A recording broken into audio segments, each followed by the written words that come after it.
हाँ आओ जाहिद आओ। अच्छा हुआ तुम आ गए। मर्द का सोच रहा था अभी उसे स्कूल से लेने जाऊंगा। बस यही फिक्र है कि क्या रिएक्शन होगा उसका। खैर तुम बताओ तुम्हें क्या लगता है कैसा होगा उसका रिएक्शन? ये कैसा अजाब आया है मुझ पे कि मैं किसी और के बच्चे का बाप कैसे बन सकता हूँ।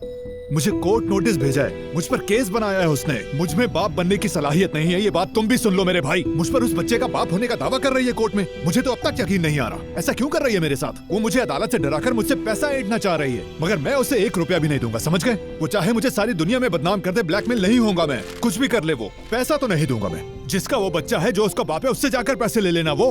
अच्छा आराम से रिलैक्स हो जाओ भाई, रिलैक्स हो जाओ। मैं संभाल लूंगा ये, तुम फिक्र मत करो। कोई अदालत नहीं जाएगा हम में से। बहुत अच्छे यार, यानी तुम बदनामी से बचने के लिए उसे पैसे देना चाह रहे हो ना?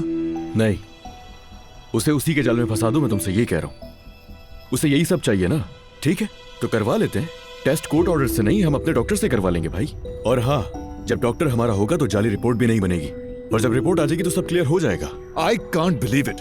कसम खुदा की मैं यकीन नहीं कर पा रहा हूँ। यानी मुझे मजबूर किया जा रहा है टेस्ट करवाने पर। मैं बाप नहीं बन सकता। यही बात अलमास टेस्ट करवाकर पूरी दुनिया को बताना चाह रही है मेरे भाई। रिपोर्ट का सिर्फ तुम्हें और अलमास को पता होगा, तुम दोनों के अलावा किसी को पता नहीं चलेगा। और टेस्ट का रिजल्ट आते ही दूध का दूध पानी का पानी हो जाएगा, और ये केस भी खत्म हो जाएगा। तुम परेशान मत हो। नजान तक को नहीं पता चलेगा कि तुम्हारा टेस्ट हुआ है। सिर्फ टेस्ट ही तो करवाना है ना, करवा लो और खत्म करो यार।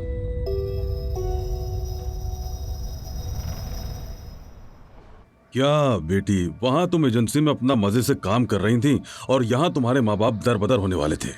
वो तो भला हो अलीना मैडम का। वैसे नूर साहिबा ने भी कुछ अच्छा नहीं किया हमारे साथ। क्या मतलब? क्या किया है उसने? क्या किया उसने? हमें यहाँ छोड़ के खुद ही आगे निकल गई। पहले तो अपने शौहर को यहाँ से जाने के लिए मनाया, फिर उससे बगल में लेकर निकल गई।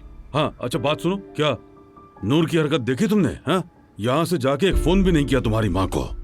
नहीं यार, जाके कॉफी क्यों नहीं पीते तुम? हाँ जाए ना बाबा, मेरी वजह से रुकने की कोई जरूरत नहीं। कॉफी क्यों पीने जाऊं? यहाँ इतने दिनों के बाद मेरी बेटी घर आई है। अल्लाह अल्लाह। सुनो, पता है तुम्हारी माँ ने मुझे क्या कहा? नहीं यार चलें, हम दोनों भी यहाँ से चलते हैं। इसे लगा था कि दामाद हमें भी अपने साथ ले जाएगा, और क्या हुआ? वो तो हमें यहीं छोड़ के चला गया। हमारी तो कोई औकात ही नहीं जैसे। यानी हमें कूड़ा समझ के डस्टबिन में फेंक कर चले गए। देखो जरा, कोजान खानदान की बहू के घर वाले नौकरों की तरह काम करते हैं इनके घर में। कसम से ये भी कोई जिंदगी है? हाँ सही कह रहे हैं। चले ठीक है, मुझे एक बहुत जरूरी काम याद आ गया है। इतनी जल्दी जाने की क्या जरूरत है बेटी? अब बाबा जान, काम तो करना है ना जिंदगी गुजारने के लिए। चलो मैं तुम्हें। नहीं नहीं बाबा, आप बैठे रहिए, अम्मी मुझे छोड़ देंगी। चले ओके, गुड बाय। ठीक है बेटा, बाय। ठीक है, अपना ख्याल रखना मेरी बेटी। मोहब्बत बदुआ